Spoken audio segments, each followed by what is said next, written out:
Encourage you to open up your Bible to the book of Joshua. Book of Joshua, as we're in this sermon series, a couple weeks in now in the book of Joshua. And if you don't have a Bible, you can grab the Bible there in the seat in front of you. We're going to look at Joshua chapters 3 and 4. I don't have the page number for the seat Bible, but if you open it up, you'll see Genesis, Exodus, Leviticus, Numbers, Deuteronomy, Joshua, right after that. Well, do you know what makes today an important day? November 3rd. Well, November 3rd is called Sandwich Day. Sandwich Day, so go eat yourself a sandwich today. It's the birthday of John Montague, the 4th Earl of Sandwich. He invented the sandwich so he can continue to eat while playing cards without getting his hands all greasy. So we can thank him for the sandwiches that we have today. And November 3rd marks Sandwich Day. Of course, today these days, every day has its own fun fact or something to celebrate or whatever makes that day unique. But we don't necessarily have November 3rd as a national holiday for Sandwich Day. But that doesn't mean that we don't have other national holidays that we deem to be so important because of what happened on that day. So in contrast to November 3rd and Sandwich Day, if I were to say July 4th, then that would resonate with all of you to know, okay, that day is significant because of what happened in 1776 and the birthday for us as a country and as a nation and how we then remember and celebrate that every year. If I were to say December 7th, 1941, most of you would remember that Pearl Harbor Day and how we then memorialize that every year because of what happened when we really beginning for us and our involvement as a country in World War II. That day has significance to us, and so we memorialize that every year. These national holidays, in a way, are important to us. They mark a day in our history that is so important that we want future generations to remember what happened.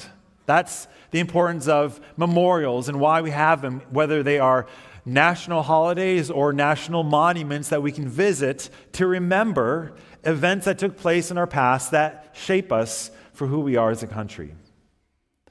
Now, if we have those when it comes to our national identity and our national history, these memorials, how much more should we have these memorials for us as God's people? Memorials, times, things that we can look to that help us remember the past for all that God has done for us in His grace and in His mercy.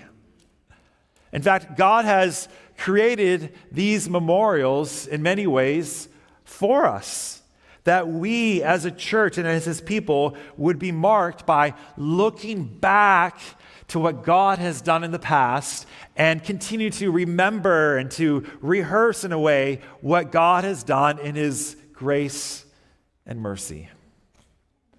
This is what Joshua chapters 3 and 4 are all about. We need these memorials or we forget who we are. So we need to memorialize God's wonders to provoke awe in others. Memorialize God's wonders to provoke awe in others. If you already glanced down maybe to the chapters that we're in, Joshua chapters 3 and 4, you kind of know, okay, this is going to be the crossing of the Jordan River. But it's much more than just a cool kid's story. This is a story with impact. This is a story with depth. This is a story that God wanted Israel to tell over and over and over again, to memorialize. Why? So that God's people and the next generation and the people and nations surrounding would be in awe of Him. So as we go through these chapters, we're going to split it up into really 3 days. First, we're going to look at the day prior to this amazing event that took place, kind of the eve. Then we're going to look at the day itself. And then we're going to look at the days to come and how this day was remembered down in Israel's history. So first, let's look at the day before. The day before. I'm going to put a lot of verses. I know, sorry, a lot of words I'm putting here on the screen. Hopefully you can follow along. I also encourage you to look at your Bible too. This is starting in the beginning of Joshua 3, verses 1 through 4. Let me read it. Then Joshua rose early in the morning, and they set out from Shittim, and they came to the Jordan, that's the river, Jordan River, he and all the people of Israel, and lodged there before they passed over. And at the end of 3 days, the officers went through the camp and commanded the people, as soon as you see the ark of the covenant of the Lord your God being carried by the Levitical priests, then you shall set out from your place and follow it. Yet there shall be a distance between you and it, about 2,000 cubits, so that'd be about half a mile. Do not come near it, in order that you may know the way you shall go, for you have not passed this way before. All right, now this is a really important time in Israel's history, because they are sitting here on the shores of the Jordan River, and they have been looking forward to this moment for some time. God had given his promises back from Abraham to Isaac to Jacob, and now all of Israel embracing those covenant promises, and here they are. It's just the Jordan River between them and the rest of the promised land. And I imagine that as they're camping that night, as I thought about these verses this week, I imagine this conversation taking place that night between two brothers. We'll call them Jacob and Benjamin. And these two brothers are sitting there on the shore of the Jordan River, and Jacob says to Benjamin, can you believe it, Benjamin? We finally made it. The Jordan River. All these years of waiting, being born in the wilderness, and all that our parents went through, and now we're finally here. Do you remember, Benjamin, in fact, what happened, what tomorrow is the anniversary of what tomorrow is the anniversary of with what our parents went through 40 years ago? No, Jacob, I have no idea what you're talking about. Benjamin, you forget what happened. The story our parents told us, that on this very day, starting tomorrow, 40 years ago, that's the day, according to Exodus 12, that our parents were told to get a Passover lamb and to take that lamb and keep it for 4 days for the Passover. Tomorrow's the day that Passover celebration begins. Wow, can't believe that that's the exact day that we're about to enter. It's crazy, Jacob. It is, Benjamin. Think of all that God has done for us since then. Since that day, we went through the Passover when the angel of death killed the firstborn for all the houses that were not covered by the blood of the Lamb. And God used that to release Israel from the grip of Pharaoh, of slavery there in Egypt. And God then brought us from Egypt. He led us with that pillar of fire and the cloud, and he brought us to the Red Sea. And do you remember the story of what happened at the Red Sea, Jacob? Yeah, I remember. God brought us through the Red Sea. And then the wilderness on the other side of the sea. But we're finally here.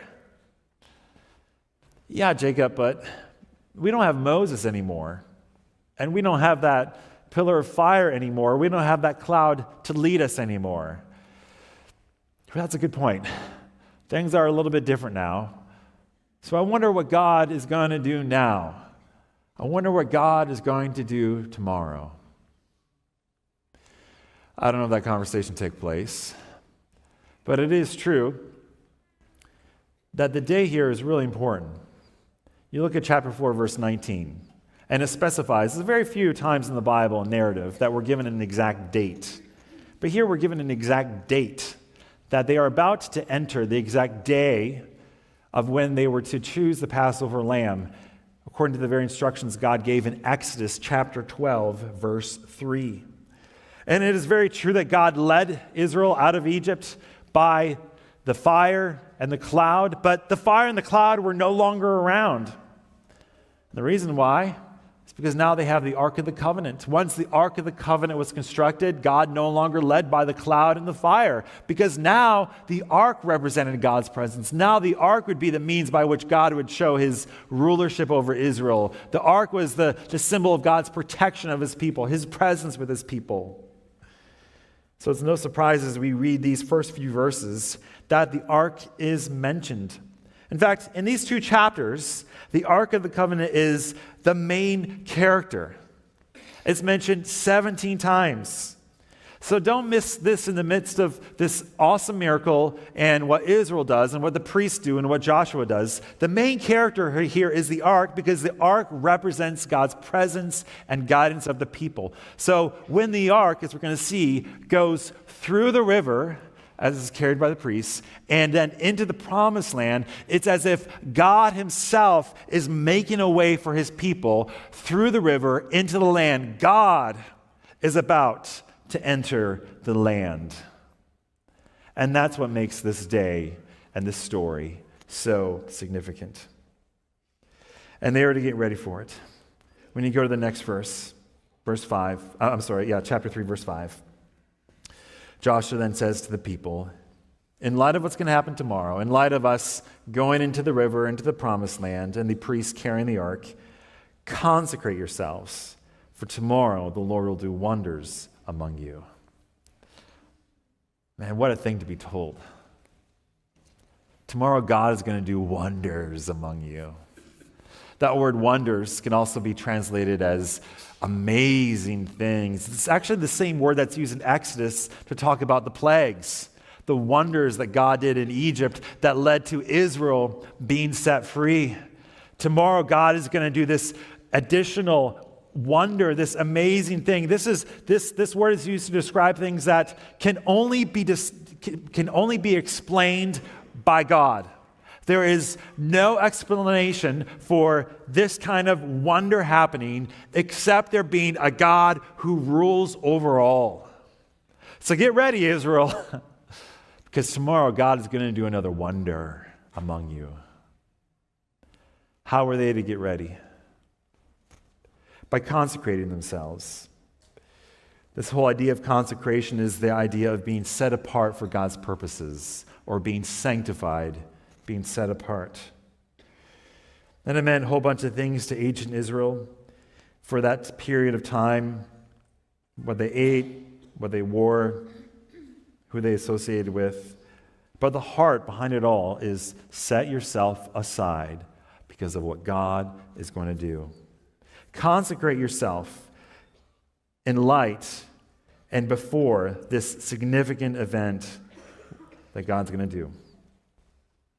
Now, if we just pause on that right now, this idea of consecrate yourself before this gathering, before this event,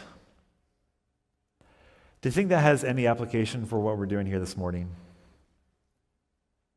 I mean, our gathering together as a church, this weekly gathering, God is up to something through his Spirit when we gather. I mean, we're just not here to watch a show or to be entertained. We're here to gather as the people of God, and the Spirit is doing something in our midst. So do you consecrate yourself for this gathering? What does it look like? How do you prepare for our Sunday morning gatherings? Let me ask you this way. If in your work, let's say tomorrow in your work, you have a report that you need to present to your boss, and your boss knows that he asked you to do it, he or she asked you to do it, but you show up tomorrow morning and you don't have that report. Or let's say you're supposed to meet with a client tomorrow, and your client asks you to give some numbers, but you don't have those numbers. How do you think your boss would react if you come not prepared at all? Well, you probably wouldn't be in that job for very long. And yet here we are, the most important gathering of all of our weeks, gathering as the people of God. So how do you prepare? How do you consecrate yourself for this gathering? You may not get much out of Sunday morning gatherings because you're not putting much into them. So what can you do? Well, we go through books of the Bible in our sermons, so maybe just start by reading ahead. Saturday night or Sunday morning before you come, read the passage that we're going to be looking at. We sing different songs, and maybe you can even write down some of the songs that we sing and listen to them during the week, and so that when we actually meet together, and you're already, like Josh said, we're a wonderful singing church. You sing awesome. But be engaged in the singing as much as you can. to fully burst out these truths about God that we're reminding each other of. Set a goal for maybe your interactions on Sunday mornings. Think ahead. Who do I want to make sure I touch base with that maybe I haven't seen in a while? Or maybe someone that you've spoken to here that you know they're going through a hard time, and put them on your radar. I really want to look out and see how they're doing in the midst of their grief, in the midst of their trial, in the midst of whatever they're facing. Or maybe set a goal for yourself. I'm going to find one person I don't know. And as much as I don't like doing this because I'm an introvert, I'm going to seek out that person. And even if they tell me, yeah, I've been coming 20 years, or they're new for the first time, I'm going to seek them out. I'm just going to be friendly to them and learn more about their story and where they're from. This is consecrating yourself, getting yourself ready, and through all this praying for this gathering that we have as God's people. This is the day before, though. Consecrate yourselves, for tomorrow the Lord will do wonders among you. So let's get to tomorrow then. Let's read on. Let's go to the actual day. Let me read verses 10 through 13, chapter 3. And Joshua said, "Here's how you shall know that the living God is among you, and that he will without fail drive out before you the Canaanites, the Hittites, the Hivites, the Perizzites, the Girgashites, the Amorites, and the Jebusites. Behold, the ark of the covenant of the Lord of all the earth is passing over before you into the Jordan. Now therefore, take 12 men from the tribes of Israel, from each tribe a man. And when the soles of the feet of the priests bearing the ark of the Lord of all the earth, shall rest in the waters of the Jordan, the waters of the Jordan shall be cut off from flowing, and the waters coming down from above shall stand in one heap." Okay, do you get the sense of what's described here if you're not familiar with the story? As soon as the priests who are carrying the Ark of the Covenant, the symbol of God's presence and power with his people, when they step into the Jordan River, then there's going to be like this dam of keeping all the water back upstream so that this dry land appears, and the water that is downstream will continue to flow down, so that now there is room for all of God's people to cross the Jordan River. Now, you may wonder, okay, is that really necessary? Because I heard the Jordan River right now, not really too big. You can easily get across it without this whole dramatic miracle. Well, when you go back to in history, the Jordan River wasn't always the way it is today. There was an eyewitness report even from the 19th century, that describes the Jordan River as being 90 to 100 feet broad, and in its very shallow areas, 3 feet deep, but in most areas much deeper, as deep as 12 feet. In addition, remember that in this area of Israel, there is a huge drop-off in elevation. So the Jordan River wasn't just nicely going a little downhill. There was a huge drop-off in elevation, which made that the Jordan River was more like this raging torment, as it was even described a century or so ago. So this is to say that you're going to walk through this and that your whole country is going to walk through this.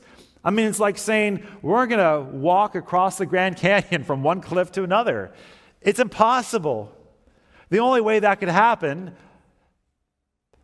is if a God who is over the river, the Lord of the river, were to make a way through it. And as we read on, that's what he does. Verses 14 through 16. "So when the people set out from their tents to pass over the Jordan, with the priests bearing the Ark of the Covenant before the people, and as soon as those bearing the ark had come as far as the Jordan, and the feet of the priests bearing the ark were dipped in the brink of the water, now the Jordan overflows all its banks throughout the time of harvest. The waters coming down from above stood and rose up in a heap very far away at Adam, the city that is beside Zarethan, and those flowing down toward the sea of the Arabah, the salt sea, were completely cut off. And the people passed over opposite Jericho." Here we have God showing up like he did in the passing of the Red Sea. They passed through water, was the final escape from Egypt, and now the final entry into the promised land through water again. so that once the priest's feet step out of the river, the water goes back to where it was before. That's the actual miracle. But don't miss the how of the miracle, how it happens. It's all about God's presence in the ark, God's presence through the water, God's presence with his people on the other side of the water. And as much as the how is important, the why of the miracle is equally important. If you look at chapter 3, verse 7, this is not on the screen, chapter 3, verse 7, and then chapter 4, verse 14, we learn that the one key reason for this miracle is so that Israel would know that God was with Joshua. So all the questions of, okay, Moses is gone, and now who are we supposed to follow? Well, the answer is very clear. God used Joshua. Joshua is now the human, the mediator, the one to represent God and to lead God's people into the land. Israel would know that God was with Joshua. In fact, when you read there in chapter 4, verse 14, that they then stood in awe of Joshua. But there's an even bigger reason why God chose to work this way. Look again in verse 10, chapter 3, verse 10. And Joshua said, "Here is how you shall know that the living God is among you, and that he will without fail drive out before you the Canaanites, the Hittites, and all these people." Why was there this miracle? So that they would know the truth about God. Remember last week, Rahab? What did we see about her? But that she came to know God. We see this theme in Joshua, the importance of God doing miraculous things so that his people would know him, would know who he is. And this has been a theme ever since the book of Exodus. Why did God work through the Exodus? So that Moses and Aaron and Israel and even Egypt itself would know the living God.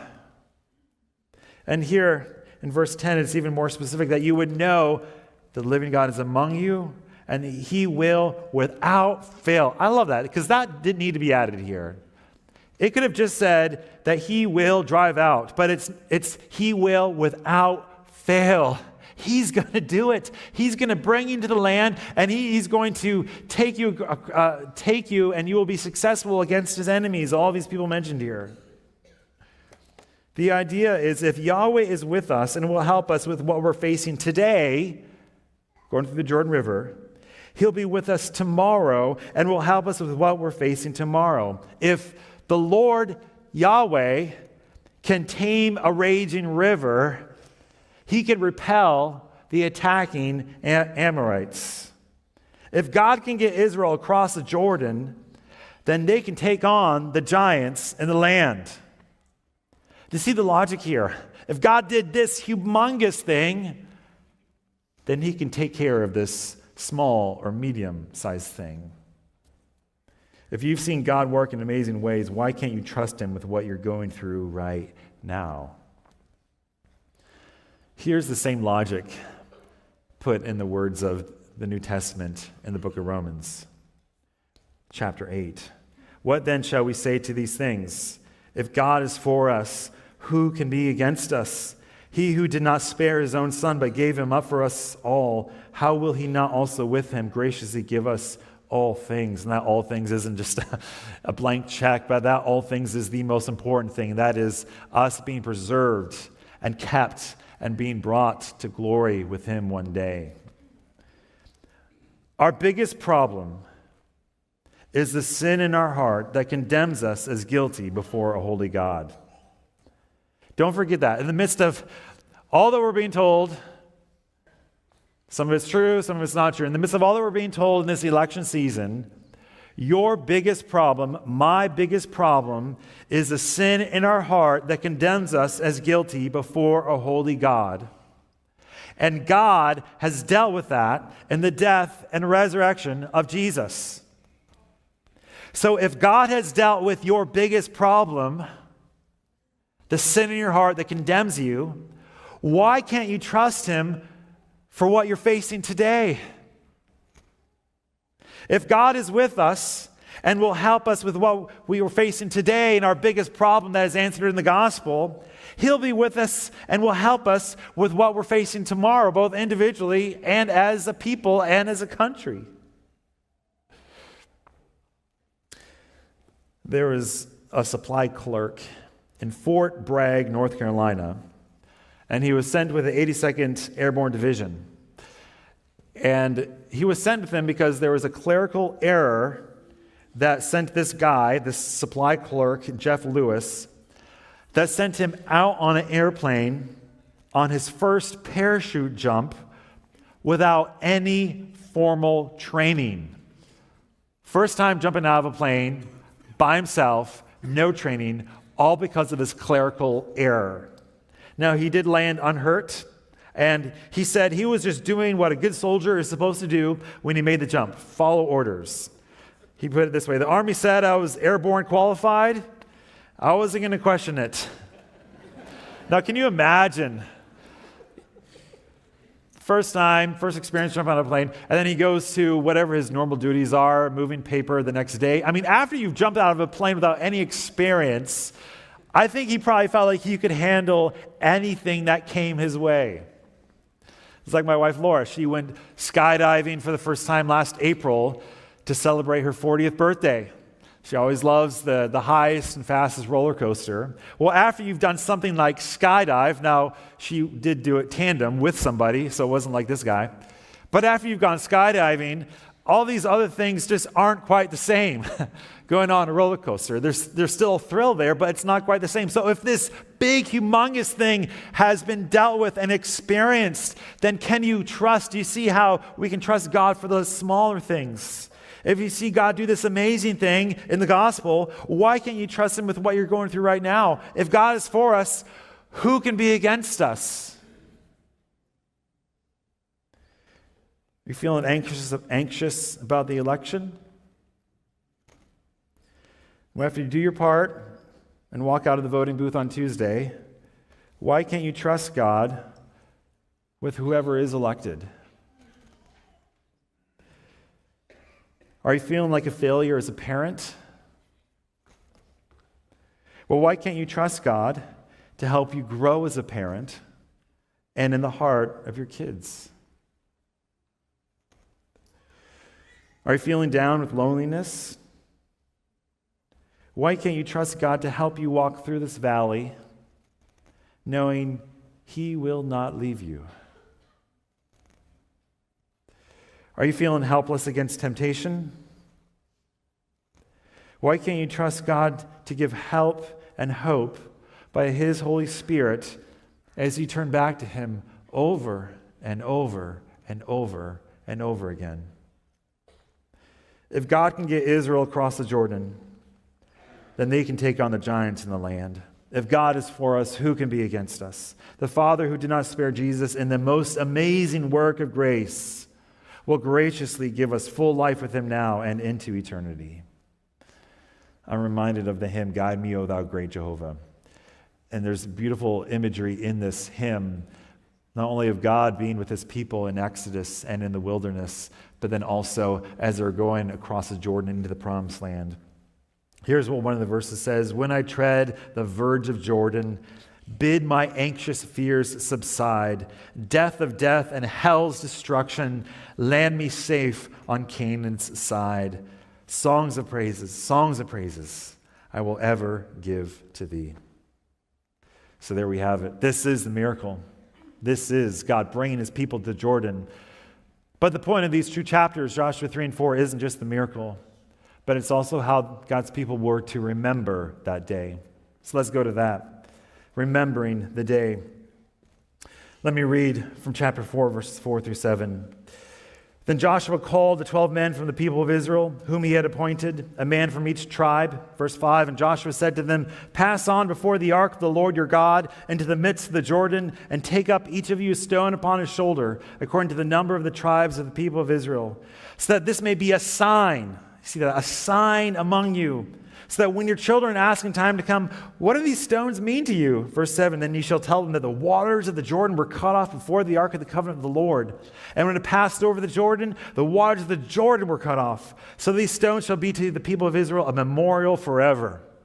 So the point of this is not just what God did. The point of this is also keep telling what God did. In fact, so much of Joshua 3 and 4 is written the same way that Exodus 12 and 13 and how they are written. Exodus 12 and 13 are the story of the Passover and how the angel of death was to come and to kill the firstborn in homes that were not covered by the blood of the Lamb.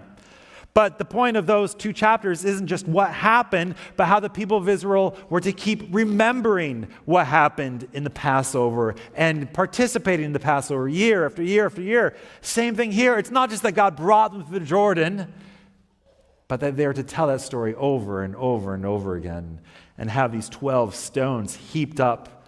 And as they saw the stones, tell their kids, man, let me tell you what God did for his people that day. So that you go to the end of chapter 4 now, and this is exactly what happens. Verse 19, the people came up out of the Jordan on the 10th day of the first month. That's the exact date, the reference. And they camped at Gilgal on the east border of Jericho. And those 12 stones which they took out of the Jordan, Joshua set up at Gilgal. And he said to the people of Israel, when your children ask their fathers in time to come, what do these stones mean? Then you shall let your children know. Okay, see that word again? Know. It's all about spreading the knowledge of God, who he is, and all he's done. Let your children know. Israel passed over this Jordan on dry ground. Verse 23. For the Lord your God dried up the waters of the Jordan for you until you passed over, as the Lord your God did to the Red Sea, which you dried up for us until we passed over, so that all the peoples of the earth may, what's the word? Know. So this isn't just about you experiencing this miracle, because 99% of the people won't experience this exact miracle, but that's why we have these memorials, so that your kids would know, and so that all the people of the earth would know. Would know what? Excuse me. That the hand of the Lord is mighty, that you may fear the Lord your God forever. It's not just a story, but it's the retelling of the story over and over and over again. And this is why we have memorials, because we need to know our story. Because the greatest enemy of faith can be forgetfulness. It's forgetting the gospel. It's forgetting all the ways that we've seen God's mighty hand in our lives, rescuing us, helping us, sustaining us.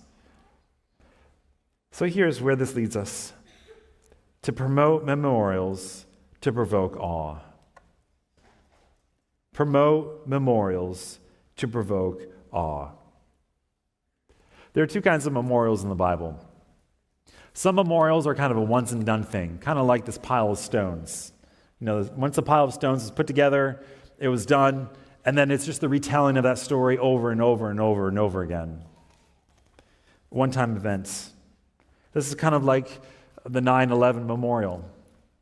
If you've lived through 9/11 and if you've gone to the memorial there in New York City, you go there not to relive the actual event, but to remember, because of how shaping that event was for us as a country and for so many of you even here in this room today.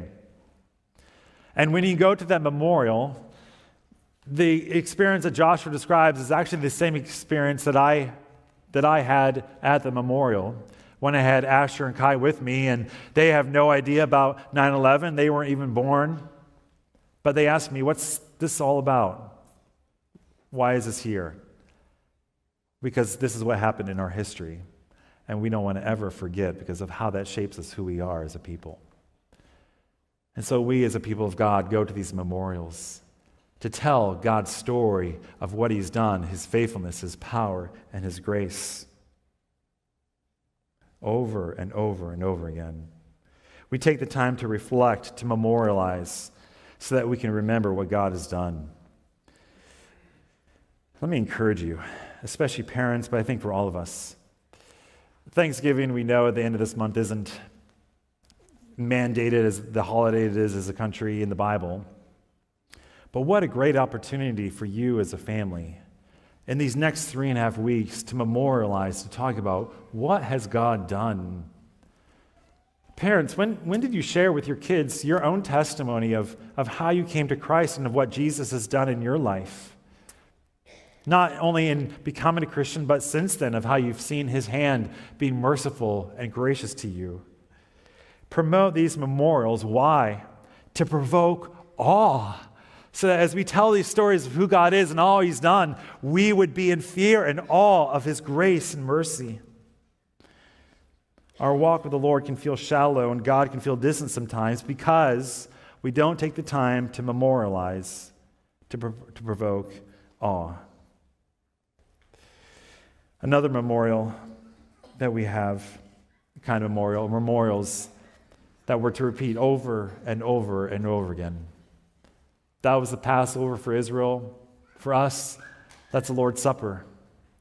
What do we do over and over and over again? What do we do when we think and take this piece of bread and drink this juice? We remember, we reflect on the gospel, on Jesus and his life, his death and resurrection and his return. And we proclaim that over and over and over again. Why? Because it shapes us who we are as a people. It gives us our identity. And when we start to forget what Jesus has done and what this memorial points to, we lose our bearings. We forget who we are. That's why we celebrate the Lord's Supper and communion. Just as we do most months when we celebrate it. Let me read the way that the Apostle Paul describes it in 1 Corinthians chapter 11. When he says, "For I received from the Lord what I also delivered to you. That the Lord Jesus, on the night when he was betrayed, took bread, and when he had given thanks, he broke it and said, 'This is my body, which is for you. Do this in remembrance of me.' In the same way also he took the cup after supper, saying, 'This cup is the new covenant in my blood. Do this as often as you drink it in remembrance of me. For as often as you eat this bread and drink the cup, you proclaim the Lord's death until he comes.'" I want to give you a minute now to pray, to center yourself, to meditate on this message of Jesus, his life, death, resurrection, to find your identity in it again as not a simple memorial, but a memorial that shapes the very core of who we are as followers of Jesus Christ.